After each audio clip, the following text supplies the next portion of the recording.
Okay, y'all, like the title suggests, in today's video we're going to be taking a look at the RX 5600 XT, and we're going to be seeing how it plays Cyberpunk 2077, one of the more demanding titles on the market today. So let's get into that gameplay for you and show you what kind of performance you can expect out of the RTX 5600 XT against Cyberpunk 2077. Alright all, as far as the specs go that's in the system that we're using today, we have the CPU is the Ryzen 5 3600. The motherboard is the Asus Prime B550MA Wi-Fi. For the storage on it, we have the Silicon Power 512 gig NVMe M.2 SSD.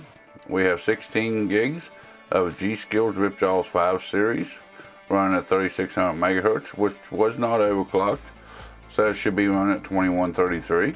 We have, to keep the CPU cool, we have the Be Quiet Pure Loop 240 all-in-one water cooling system. Everything is housed in the Cooler Master Half XB Evo case. And for the graphics card, we have the Gigabyte Radeon RX 5600 XT WindForce OC 6 gig graphics card.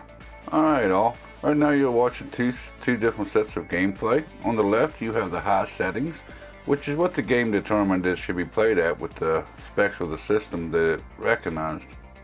And on the right hand side, we have it being played at medium settings, which I believe is more focused for the 60 frames per second, which most PC gamers are wanting nowadays.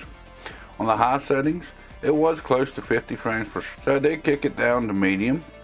And all these numbers you're seeing on the screen, and the averages is about an hour worth of gameplay on both settings.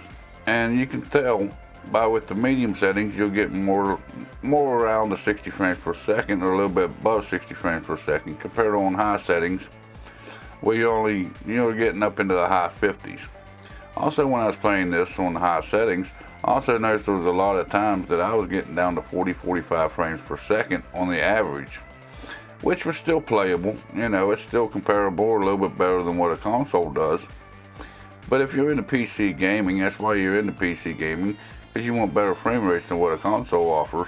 I'd definitely suggest either going into the high settings and turning back some of the other settings, or even playing on medium settings where you can have that 60 frames per second. Enjoy the rest of the clip of the gameplay, and I'll be back with my conclusion to the video. Alright guys, so if you do have an RX 5600 XT, you can enjoy some Cyberpunk 2077. At 1080p you will have to cut back to medium detail, but that ain't bad on a demanding game like Cyberpunk 2077. If you like this kind of content, go down and give me a like. If not, there's that dislike button. Leave me a comment. I'll go through them every weekend on my live stream here Saturday morning, 11 o'clock Eastern Standard Time in the US. And also, if you're interested, I'm on Instagram and Twitter. Don't kill your inbox, but I do put up photos and new stuff I have coming in, give you an idea what's coming up on the channel. Or if there's any news about my live stream, if I got canceled or changed the time, that's where you also get that information. With all that being said, you all have a good day, and I'll see you in the next video or live stream.